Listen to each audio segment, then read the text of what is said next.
Hi, Larry. It's great to see you. I can't imagine, all the Zoom meetings you've been in. I imagine clients all around the world want to have a few minutes with you. So I'm so thankful and grateful that you're here with us today and that you spent time with us yesterday. I also want to take this opportunity to thank you for your incredible support of Anderson and UCLA over the years. Obviously, there's so much going on in the world. We're going to have a lot of topics to cover today, but I imagine many participants, many of your most important clients are looking at the websites, probably watching a little too much TV these days, trying to learn the outcome of the election. I was wondering if you had any thoughts on the outcome, and we'll talk a little bit about potential implications depending on the outcome, but I'm wondering if you have any thoughts on where we are right now. Well, I know as much as I think everybody else, we're all glued to various media sources. I think we went into the election thinking there might be a blue wave, and we definitely don't have a blue wave. We went into the election with the idea that we have incredible divisions in our society, and that has been confirmed, that we have really a part of America that believes in one vision and another part of America believes in another vision. That's the beauty of America, by the way, and we're allowing now the investment process to work itself out. And I do believe the integrity of the process is proving to be correct, that we're allowing people to vote. We had to amend how we vote because of the pandemic, and we'll know the results hopefully no later as tomorrow, pending reviews. Typically in many states, when you have such tight races, we have these types of reviews. But I'm encouraged about our democracy. I mean, I for one, and I know, sometimes I question the virtues and the values of the Electoral College, and I was on 2 Zoom calls with 2 different foreign countries, and they asked me, "Can you explain again this Electoral College stuff?" I mean, they see that Vice President Biden is up, may have a 4 million vote advantage, in terms of the popular vote. They don't understand what this whole thing is about. And I do believe the wisdom of our forefathers in allowing, they did not want absolutism. They ran away from a king in England, and they certainly did not want absolutism. They didn't want to have core centralized power in one area. And by allowing this framework of reviewing how we vote towards an electoral college, and that has been amended over the years, by the way. That wasn't part of the forefathers by any means, but I do believe the principles were there, and sometimes we think it's unfair and unjust, especially if we live in a populous state like California or New York, and our voice is not as our vote is not as important. But there's some balance here, and it is working out. But at this moment, it looks like we will continue to have a divided government. Certainly, the marketplace is applauding that. I think the marketplace is probably at this moment assuming a Biden win. And I think the market is rallying at this moment with the idea that we'll have a quicker stimulus with that, maybe a more broad stimulus. And so I think the market is overjoyed by having a divided government. I want to make sure that if we have a divided government, that we have the ability to move forward and solve some of the social issues and solve some of the structural problems we have as a country. We're still living in a very bad COVID moment. In every recession, we are seeing more societal issues related to COVID. We are seeing wealth creation that is unimaginable years ago in some segments of our economy, and we're seeing real despair in other segments of our economy. So hopefully we have a government that is focused on how to make more inclusive capitalism and how to make sure that capitalism works for more. Great.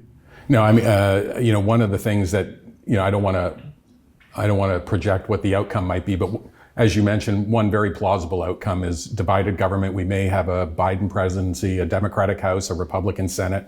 And you mentioned some areas of common ground, for example, stimulus. What other areas do you see of common ground in that event? I don't want to suggest that that's necessarily going to be the outcome, but in that event, where do you see common ground, and what priorities for the country are you concerned might get pushed a few years down the road? Well, hopefully we do another fiscal stimulus. We do that with in mind that we're building infrastructure. I think we have a structural problem in America because of infrastructure. Infrastructure has been so heavily state-oriented and city-oriented, and historically we've used municipal finance as a mechanism to finance our infrastructure. And so we don't have the structural ways of financing infrastructure like in most places. They've pushed much further down the road doing public-private. And I do believe the reason why we have such a horrific, infrastructure model in America today is because of the over-reliance of state and local governments. And now with the resources being taxed, especially with COVID, we're going to have to relook how we finance infrastructure in America. And hopefully we do have some type of federal program to emphasize infrastructure. I'm a big advocate of a public-private arrangement. I know that has many people against it because that's not the model we have, but we do have $2 trillion of deferred maintenance in America today, and we're just neglecting our infrastructure. If I had to say one policy that even today, I spoke to one government today, I believe it's tantamount for every government who wants to be fair and just. Every government has to move forward in making sure that broadband is available to every citizen in every country. Because of COVID, we have learned that broadband is more important. This Zoom call, the Zoom webinar is done by broadband. We are learning to educate now more using remote access. We are applying medicine more remotely. So the divisions for those who don't have broadband are going to be exceptional. We're going to create more inequalities for those places that don't have broadband. And if people don't have access to devices, their children are going to be more at a disadvantage. We should make that a national priority that every American has access to broadband one way or another.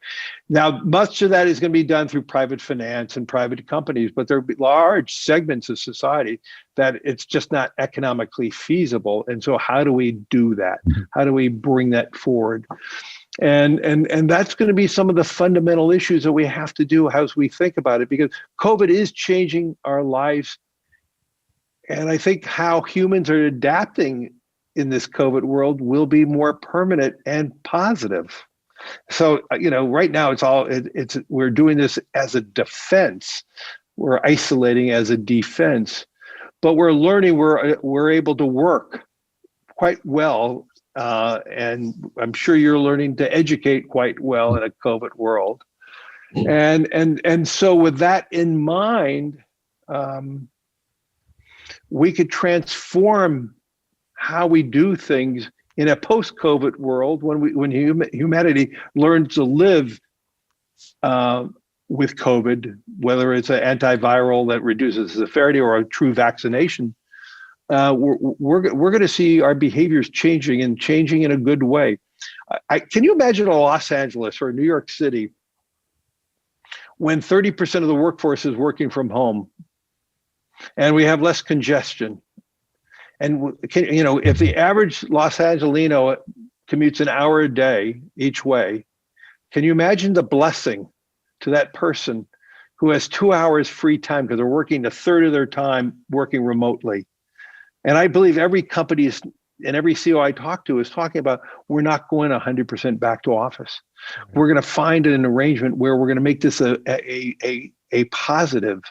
And many, I think if we don't I'm talking to these CEOs and we're saying, if we don't set priorities and criteria, we're going to have everybody saying, I want to work remotely on Fridays. We'll have nobody in the office on Fridays, back then. So we're going to have to create some type of structure and process. At BlackRock, I already believe we will have no more than 60 or 70% of our world workforce ever in office again. And we're going to make this a blessing, and maybe we rotate. Maybe it means that that person can work 30 days in Lake Tahoe, or I could work in Aspen, Colorado for 30 days a year. Not so bad. So we get the learning experience from this COVID experience, whether it is through education or how we communicate with our doctors and how we work, are going to be really transformational, and it's going to change cities, and it's going to change cities permanently and possibly in very good ways. You know, you covered so much interesting ground. I'm gonna, I want to talk a little bit more about the pandemic. Of course, there's so many things going on, but yesterday, the U.S. Had over 100,000 new cases for the first time. It looks like we are going into our, what I guess now is our third wave, there was kind of a second mini wave. And we've already seen over the last 8 months vulnerabilities in the economy. And now we're moving towards potentially more restrictions, particularly around commercial activity. Where do you see the next sort of wave of vulnerabilities in the U.S. economy? Well, it just means the part of the economy that aggregates human beings are going to continue to have problems. We're not going to see cultural institutions back anytime soon. We're not going to see sports, aggregation of humans in a sporting event. We're not going to see convention centers filled up anytime soon. We're not going to see hospitality or lodging or air travel picking up soon. These are all the parts of the economy that have already struggled and are struggling in a very substantial way. That's not going to turn itself around. We have seen restaurants adapting and having their patrons outside. We're now turning into colder weather. They're now all getting heaters and all that. So we saw a surge in men and women and families going to restaurants in a remote way.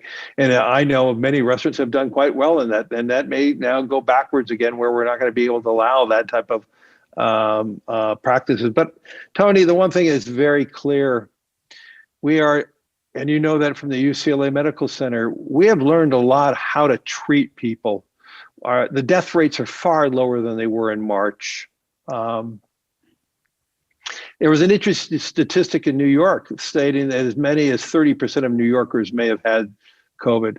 And if that's the case, if that truly can be validated, my gosh, the death rates are probably, less than 0.5%, because the death rates be 1 or 0.2%. That's a death rate that's pretty equivalent to the seasonal flu. Right. I'm not a scientist or a doctor, but so that's the balance that we're going to have to understand, that we are learning to adapt to this. And you have to be very impressed when you have two public figures like President Trump and former Governor Chris Christie having this, and both men have weight issues and they have high blood pressure. I mean, I'm talking about what's reported. And they have been able to, both of them have been able to rebound quite successfully and strongly. And so whatever treatment they received, there are therapeutics already that are being developed that we're talking about in the markets and in the medical journals that appear to have a real effectiveness and efficiency. So I think that's going to be the two curves. We are going to have a rising disease curve, and as you said, we crossed over 100,000, and we're not even in December yet, in January. At the same time, we are going to, from all indications that I hear, we are going to have some announcements sometime in December, more probably January, February, of success in terms of some form of vaccination. Now, the reality is that we don't know the duration of these vaccinations in terms of the protection. How long will a vaccination allow a human body to have the antibodies to be fully protected? Or does that partially protect you? We just don't know, because viruses evolve and change. So you don't know the duration of that protection. And so even if we have some form of vaccination to really protect humans, we're not going to be rid of. It's not going to be like polio. I mean, this is a much more volatile virus than the polio virus. And so what I am trying to tell everybody, we need to have humanity learn to live with COVID, like we're living with other COVIDs, like we're living with seasonal flus and other illnesses. But if we could find ways of reducing the severity, that we can truly document, that we could bring down the death rate to similar other diseases, which is still not good because no death is good. But if we could bring down the death rate to 1 or 0.2% or even lower than that, then we're going to learn to adapt with it, live with it. We're going to feel comfortable. But I do believe it's going to be a lasting effect on the global economies in terms of human beings feeling good about travel and congregating. The question is, are we going to congregate for years to come with masks on as a protection? We don't know how we're going to live. And so I think we're still in this unknown period of time, but most certainly we are watching infection rates rise. Could that mean we have another lockdown? I mean, you're seeing lockdowns now being created in parts of Europe now. Italy announced some very severe lockdowns. President Macron said today we are hitting a critical period with the death rates in France as a percent of population are way above the death rates in America today. And so if you look at it at a per capita basis, Europe is far worse than the United States right now, even at our 100,000 mark of infections. But let's be clear, the positive side of it is we are doing more testing and we're identifying we have that test. We may have had 200,000 people being infected in March and we just didn't know it, or 300,000. And so we're able to navigate the disease better. We understand how to minimize the impact on a human body. Obviously, we don't know enough because some human bodies have severe outcomes from it, and many people we're learning have long-term issues related to the virus. So we don't understand the virus enough to understand the completeness of what it can do to a human body.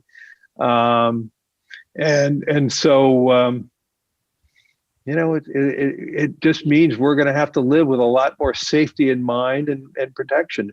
And I would urge everybody to just be a conscious human being and wear a mask. It is not about human rights. It's not about our Bill of Rights. Yes, you don't have to do anything. But if you want to be a conscientious human being, which I think we're all taught that, in any component of our spirit and spirituality is to be conscious.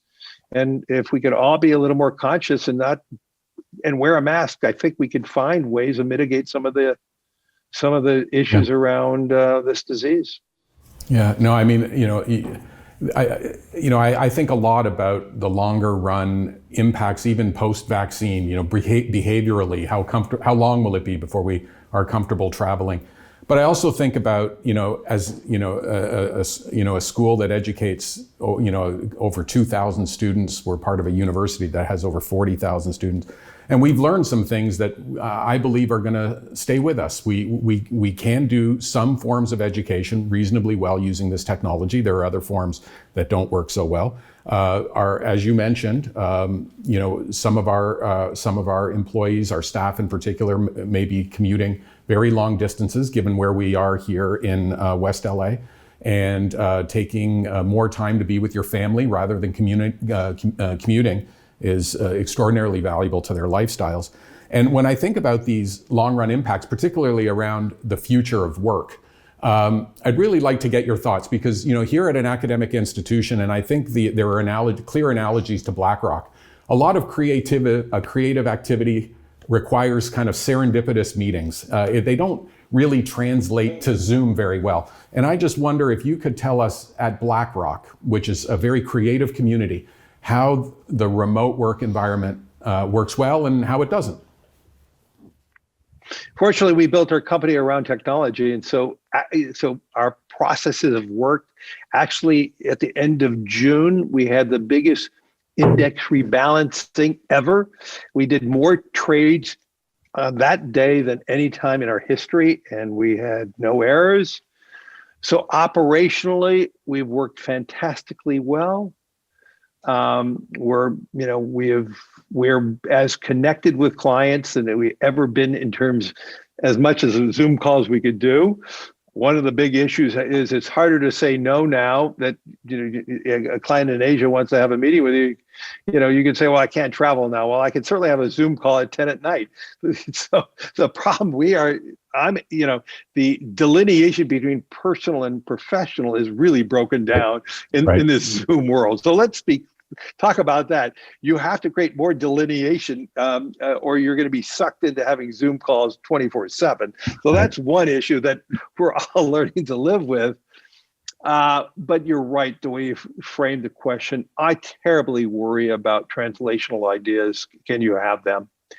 I know my most strategic moments, and I pride myself as somebody who focuses on the firm's strategy since inception. I don't believe it, whether it's my age, it could be just my age of how I used to act. I'm not sure, am I able to have the same translational meetings? I used to pride myself on having 5 to 7 client meetings and then getting on an airplane, flying overnight to go in another country, seeing 5 or 7 clients, getting on an airplane and seeing other clients the next day and having all those meetings. And then when I'm in the airplane laying down, I'm trying to translate all those meetings as a theme or process. And it's through that process where you're able to have what I would say more elliptical ideas instead of just a binary process. Mm-hmm. So no questions, the Zoom COVID world, we're proving we can be very binary. We have not proven can we be as elliptical. Now, one of the ironies to all this, at BlackRock, we're having the most successful year ever in alpha production. We produce more alpha dollars in our investments than any year ever in our history of the firm. So, and my investors are chiefly working at home and intersecting with the co-investors together. And, does that mean because they're now commuting less, they're spending more time thinking about how to invest and where to put the money? And so, so I can say maybe I'm guilty of not having those translational ideas, but I can tell you our investors are having their best year ever in terms of alpha production. I'm way beyond the beta of the market, but they're really producing alpha, which is a pretty big anomaly. And compared to the industry, we're outperforming the industry in a dramatic way this year at BlackRock. But I do worry about that whole issue. Can I have those translational ideas? Now at BlackRock, I'm personally in the office 3 days a week with most of my leadership there. And so we're all coming back. We're having those water cooler meetings with masks on, and we're finding ways. And I must tell you, it's exhilarating for all of us. We enjoy being in the office. We are enjoying having, that instantaneous conversation and so. I am getting more inspiration myself through those type of meetings. So we'll see how this plays out. But Tony, what I worry about most related to the effectiveness of working remotely, and that is, can you retain your culture? Right. Can you build your culture? I spend 30% of my time on culture. And I can tell you, I can't do that remotely like I did before. We're having more town halls. I'm doing more letters. I wrote to my employees yesterday about the elections, and talk about how proud I am of being an American, watching the electoral process work and how many Americans voted. And so, we don't have to all be negative about what's going on. And, we could take, we could look at this in a very proud way. Where I really worry is with the young people. We had 420 young people join our firm this year. They'd never been in our office. They're working remotely. We're doing all these questionnaires with them. Do they feel connected? How are they growing and are they learning? Gosh, this is where I really worry. And one of the foundational cultural things at BlackRock, we move our employees around to different jobs. The last thing I want is 16,000 specialists that know nothing beyond their part of the business that they're operating in. We have to create more. We have to evolve more people to understand more of the firm and more of the needs of clients, not just their specialty. And I could tell you, we are not growing our employees as well as we we were in terms of having them become more broad-based. And it's hard. It's very hard. So the employees have been around the firm for 10 years. They have those connections. They know who to talk to. But the young people who have just been part of the firm, and the first few years you have your head down, focusing on your projects and your job. But as you grow and more comfortable in the firm, you generally then broaden your horizons. I don't think that could happen in this type of world for any company. And I've talked to many CEOs, and they're struggling with the same thing. And we're all desperately looking for a post-COVID world where we can bring, as I said, 60 or 70% of our community at one time, rotating those people and building that community, that culture, that connectivity, building our great young talent and elevating them in their careers. We struggle with the same set of issues here at Anderson, and particularly for our students.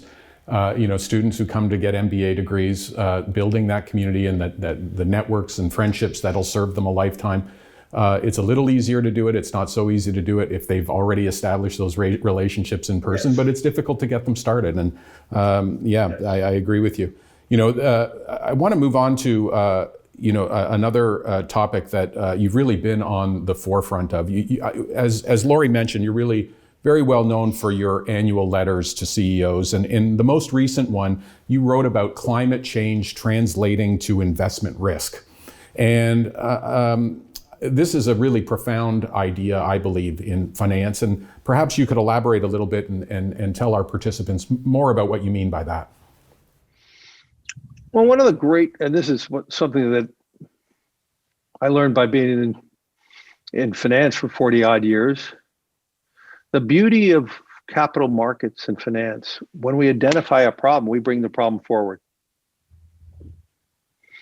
And as more and what in my evolution of my thought of that sentence was, it was I became very aware last fall of the frequency of conversations I had about climate risk with my investors worldwide. It really culminated last year, September, when we had our IMF meetings, and then we had the UN meetings in fall in New York City, which obviously we didn't have this year. The IMF meetings were remote, but the amount of meetings I had with governments talking about this whole issue of climate risk and climate change, and then the frequency of conversations I had with clients from Asia to Europe to the Middle East to North America, South America. And it was very clear to me that the consciousness of environmental issues was being raised to a point where I even said to myself, I'm late. And I almost considered myself an environmentalist. I was on the Nature Conservancy Global Board. I'm a great steward of the land that I own. I witnessed huge impact, climate change impact, when I was in the Great Barrier Reef in the last 2 years, when I was in Botswana last year and seeing there was no water in the Great Delta. And when I go fly fishing every year in Alaska, and there were for the first time in maybe ever that there were lightning strikes and the tundra was burning up 2 summers ago. And so we're starting to see more and more impact on climate. And it was very, it's hard to deny that climate is having a real change.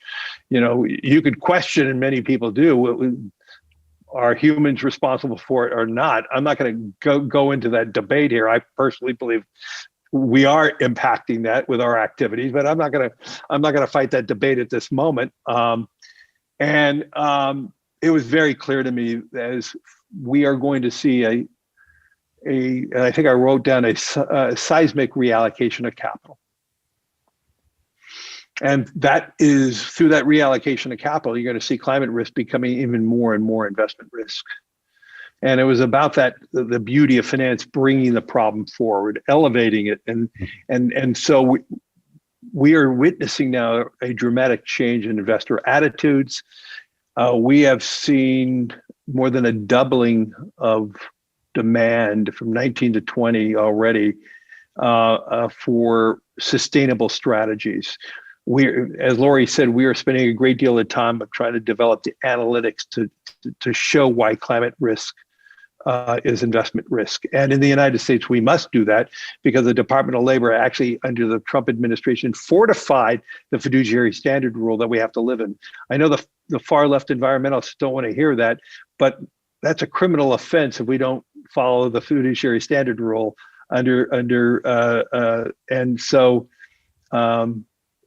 so we have to prove that climate risk is investment risk too.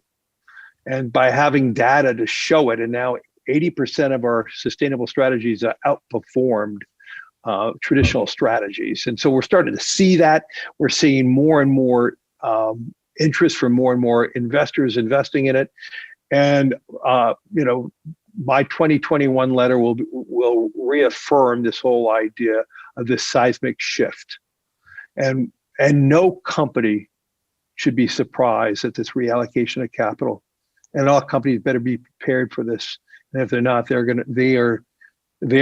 to be a poorly performing company because they're going to be whether it's stranded assets or they're going to lose their employees' trust in them, because more and more employees are asking questions about the role of each company in terms of what are they doing related to about sustainable issues. They're not going to be connected to their clients as much. And then importantly, in many parts of the world where it's a bigger issue than the United States, you're not going to be earning your license to operate in those parts of the world.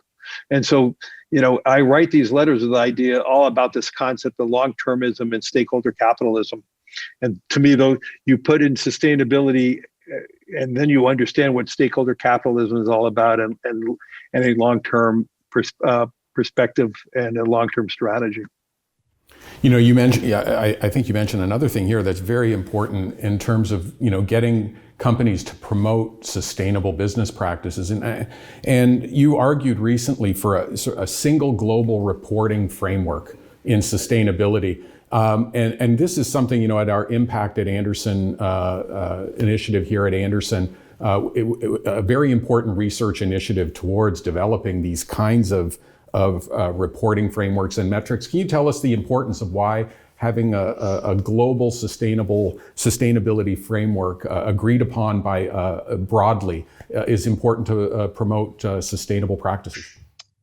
So what I wrote in my 2020 letter, urging every company to report under SASB and TCFD. I am not saying though they're the perfect indexes but they're the best we have right now. And maybe we'll evolve into something different. But it was my idea that if more and more companies report under SASB will describe how companies are operating in a sustainable way, not to the same level of TCFD, but SASB also identifies how you are performing in an S also. So all your diversity profile, your gender profile, your compensation profile. And it is our view that if more and more companies are transparent, that transparency will lead them to those missions. The SASB organization has now seen a 400% increase in corporate reporting under SASB. And we think in 2021, it's going to be far, far bigger. They call it the Fink effect since when we asked them in my last letter to report. So our idea would be as a corporate stewardship of our clients' money, by having more and more companies report under these metrics, it could give us better understanding how to think about those companies. I also believe by having those metrics more and more transparent, their employees could understand what the company is doing and clients could understand better. And so, to me, the beauty of transparency, it helps us elevate our game. That's why I believe in public companies. I think public companies, I know there are segments of society think we do things poorly, but I think having that public transparency of a public company elevates our game. What my problem is today, I think we're going to see public companies elevated to very high levels, but there's no demand by society to ask the private sector to do the same thing. And there are many large private companies that employ tens of thousands of people. And there should be a mechanism in which that is being done, because we are asking more out of public companies than private companies. And if we want to really change our society and elevate our diversity issues and elevating how we are and performing in terms of how we're operating in a more sustainable environment, transparency is a beautiful way of identifying how we're evolving and moving. And so we need to make sure that we just are not, BlackRock manages, the majority of our assets on behalf of our client are public equities, and so, or public debt. And so we are not the organization that could push private companies to move forward. And so, I am troubled about the lack of movement with the private companies, but that's not my fight to fight. But we need to elevate this. This has to be a societal desire. And that's the way we could do it. And so we need to make sure we do this, but let's be clear, we can't just put all the pressure on public companies, or we're going to have fewer and fewer companies ever wishing to go public. And that has been a big trend in America today. Fewer and fewer companies are public. And, there's been quite a bit written about it, because the demands on public companies are quite onerous relative to any demands on private companies. And obviously companies want to go public when they believe there's a good payday, so they could sell at a multiple of earnings. But now with the sheer amount of private capital available, and there's a huge amount of private capital, right, both in debt and equity, private companies can remain private for a long, long period of time. And that's going to that's a big change in the dynamics of our country. I want to get back to this issue of the sort of growing pool of private capital in a moment, but you also mentioned something that we are grappling with. I know many organizations are grappling with, and certainly in the financial services industry. Recent events have only sort of reinforced real differences in opportunity across races, across various minority groups, for women, in particular in the financial services industry. And I know this is an important priority for BlackRock. Perhaps you could tell us what you're doing to recruit a diverse workforce. But I actually think, equally or perhaps more importantly, what you're doing to promote career development for women and underrepresented minorities in your organization. Well, let me start off and say I was wrong. I had too much optimism in BlackRock doing it to the level that we needed to do. I've always said that if we are going to be the largest manager of retirement assets in the world, in every country where we manage retirement assets, we have to be a mirror of society. And that was a mantra that I prescribed in, that we have to look like the society we operate in. And obviously society is evolving and changing. And as much as BlackRock was evolving and changing, we were changing fast enough. We were not doing the things that we needed to do best. So let me just be clear. The first and foremost thing I had to do, I had to look at myself in the mirror and say, are we doing all we can? And the answer was no. And how do we now, with that recognition that we could be doing more as a firm, what can we do to do more? And so we are developing many more programs with our networks. We are working with young women now when they join the firm to try to move their careers into the highest paying possible jobs. We always allowed our employees to pick where they wanted to go, and we really didn't talk about it. And historically, I would say investors were heavily more male-dominated career choices. And so because of that, and we were not nurturing more women in some of the components of our business, we had an imbalance. The one thing I'm proud of, we never had a difference in pay for the job. And that has been a worldwide mantra of ours, that you do a job, I don't care who you are, you're getting paid the same. So that's one thing that I could say proudly we never had that problem. But where we had the problem is in trying to build careers in the highest paying jobs. And what we have programs now of elevation of more women, more people of color into the jobs that have the highest potential to be the highest compensation levels at the firm. And it's been quite successful already. And much of it has to do with transparency. Once again, if you start using the SASB statistics, it's pretty clear you're not accomplishing it. And through that, transparency, you can't hide. And through that process, we are now elevating it. So we are systematically grading leaders about their nurturing and development of people of color, of women. We're systematically working with all our various networks within our organization and making sure that we're hearing areas where we need to build and grow. We're trying to find ways of creating new investment products in areas of need in our country to help small merchants, especially small merchants from proprietors of color and so we're trying to I would say to be more conscious, but we're trying to inspire more for everybody understanding this is this is not just a priority for the firm. This is a responsibility of the firm. As the largest asset manager in the country, as the largest retirement manager in the country, we have to have higher standards. And if we don't have the standards, how do we expect companies we judge to have the same standard? Mm-hmm.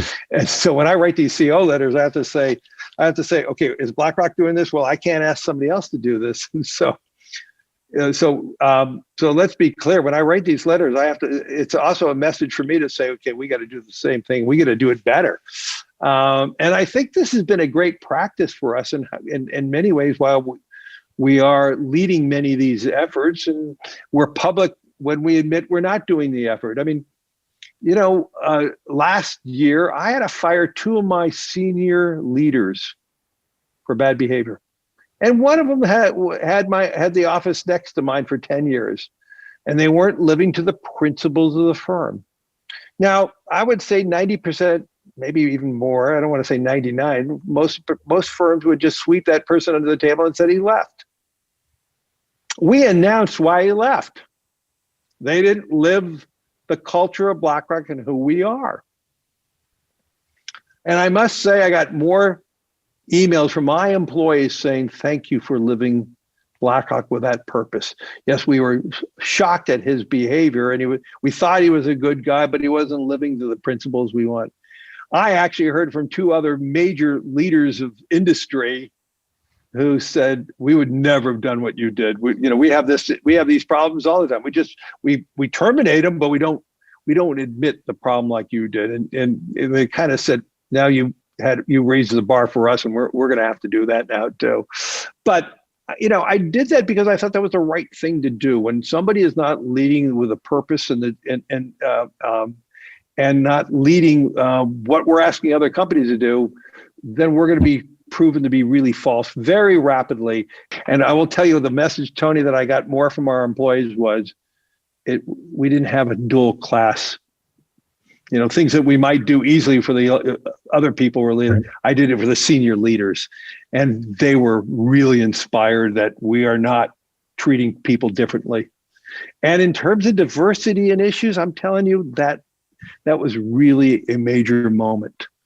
And I went to my board in both cases and describe it. We had third-party investigators. We wanted to make sure we're doing this. And I concluded we can't sweep this. We had to be public about it. But that's part of our mission, that we're trying to, some people accuse me of being too wokish. And I actually have had very negative articles about how we did this, and we did it publicly. You probably guess what newspapers called me wokish over that. But I had to look up the dictionary. What does woke mean? So I must say, but this is leading with purpose and trying to making sure that you're driving it. And despite the backlash by some of these publications, I can tell you it was inspirational for our workforce, and they were very proud of it. And I got incredible amount of emails from our clients saying, bravo, you did the right thing. Yeah. You've mentioned purpose. I know that I've heard you talk about this before. I think this is an idea that I think others should know and learn more about. You've talked about purpose as being the engine of long-term profitability. And related to that, you talked about your various diversity issues, but there's kind of a responsibility that you mentioned, but there's also a business case for it. And I'd like you to say more about that, because I think those are things that people don't talk enough about.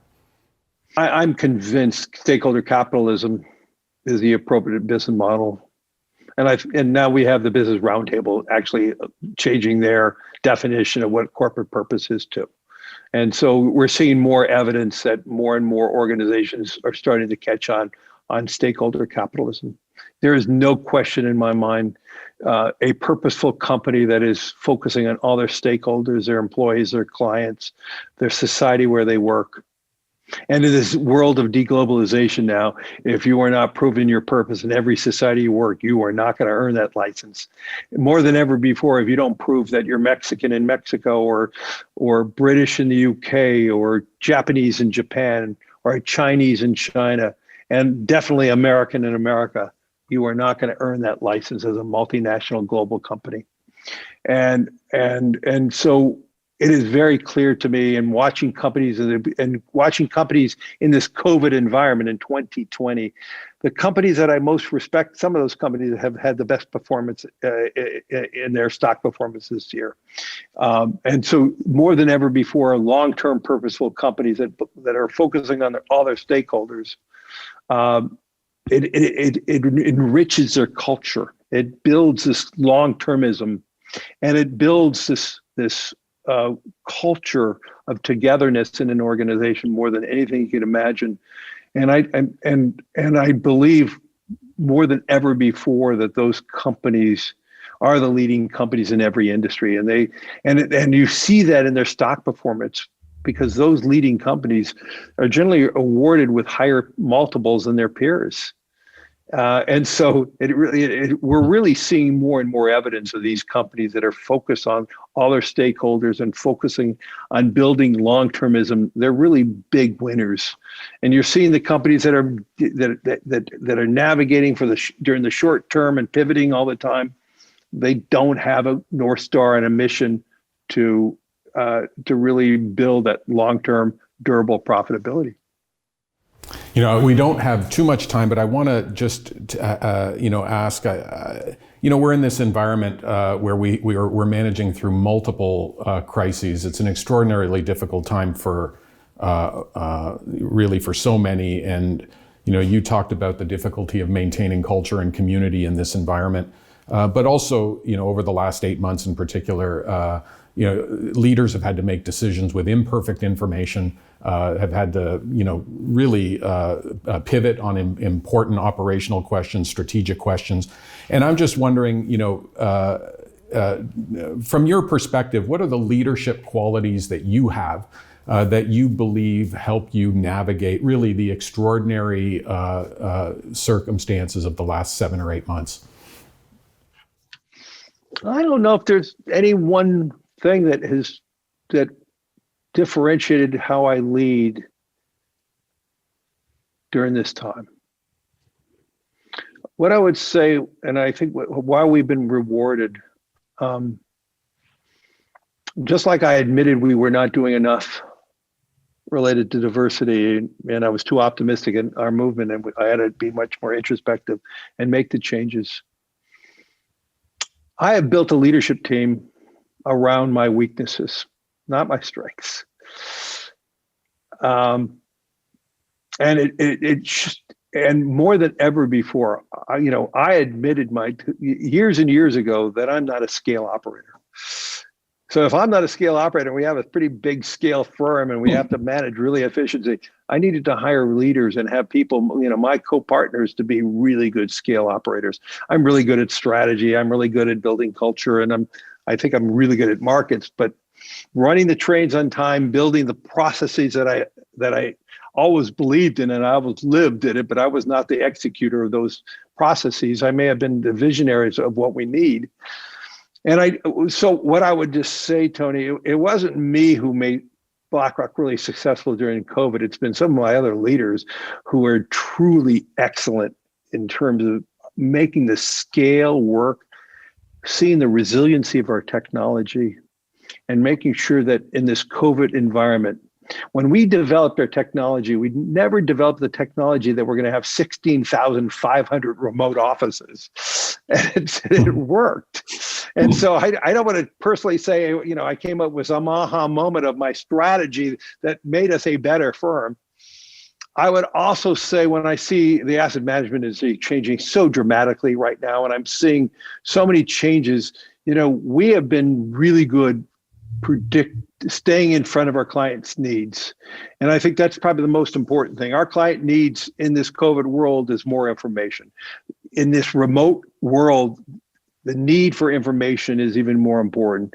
And so we are more connected with our clients. We're doing more Zoom calls, more connection. We're having more seminars. And so with the mantra of staying in front of our clients, I think we're actually in this COVID world even more connected with our clients than we were pre-COVID. On an operational side, as I said, it's my team that is really doing a great job at making sure our efficiencies are great. We're as operationally as efficient as ever before. And then having a great investor team in this environment is even more important than having information connectivity. Really important now. I mean, the biggest issue you have in the investment world now, data and information is so homogenized. It's very hard for investors to get unique insights. And this is why active investing has been so troublesome for the last years and years, and why so much conversation about more and more money moving to index. I don't agree on that, even though we're the largest index manager, but that's a whole nother hour conversation. But as I said, our active investors are having the best alpha year ever across all investment strategy. And the reason why, the interconnectedness of our team in data and insight information, we built this whole organization around data, information, connectivity. And so I believe in this remote world. We didn't design it for a remote world, but how we organize our operations have proven to be really successful in a remote world. Well, let me conclude with one last question. We have a lot of MBA students in our audience, and you can imagine they're quite anxious about the environment that they're graduating into. It's a difficult career environment. You've seen crises over your career, and perhaps if there's some advice or optimism that you could share with our students in this time, that would be greatly appreciated.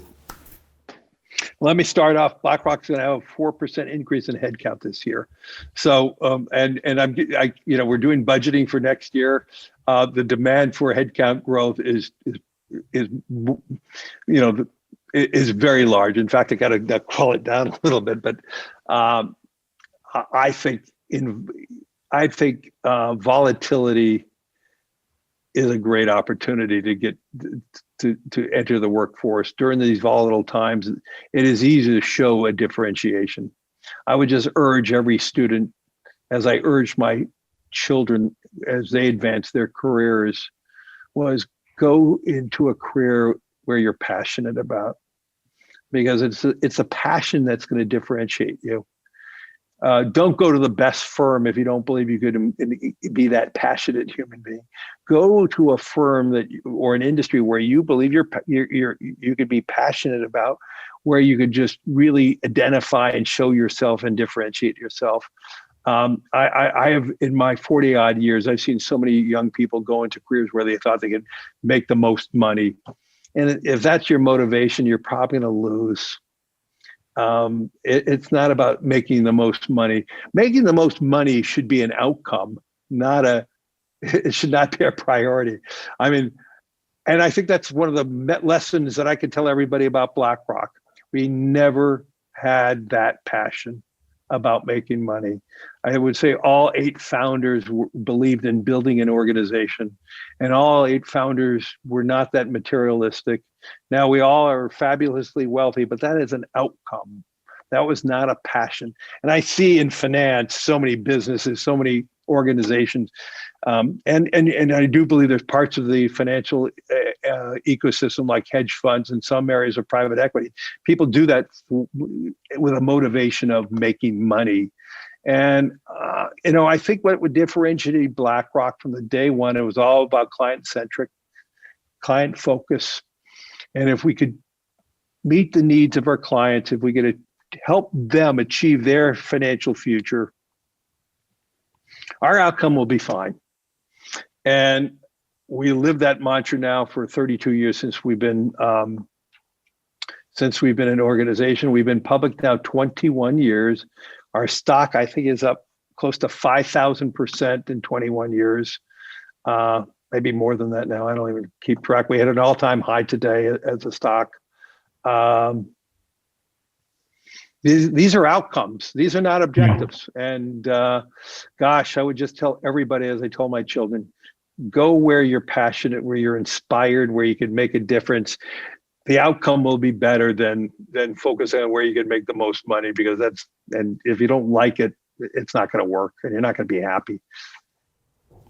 Well, Larry, I always learn so much when we have a chance to talk. I can't tell you how happy I am and how grateful I am that you took time out of your extraordinarily busy schedule to meet with us today. There's so much more I'd love to be able to talk about, but we have to be respectful of your time. I just want to thank you for really the way you've stimulated, I think, these very important debates in management thought and practice. I really feel we're on the cusp of really trying to rethink, the purpose of a corporation, the importance of developing culture within organizations, and I think your behavior and your thoughts on this have really moved us forward. So I want to thank you for that too. Again, deeply appreciate your time, and I hope we can do this again soon. Go Bruins, go Anderson School. Thank you. I could not be who I am today if it wasn't the great education I got at UCLA undergraduate and graduate. And